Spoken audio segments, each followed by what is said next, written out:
चलत कुण्डलं भ्रू सुनेत्रं विशालं प्रसन्नाननं नीलकण्ठं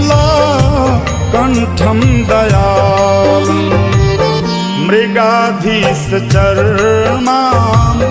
वरं मुण्डमालं प्रियं शङ्करं सर्वनाथं भजामि।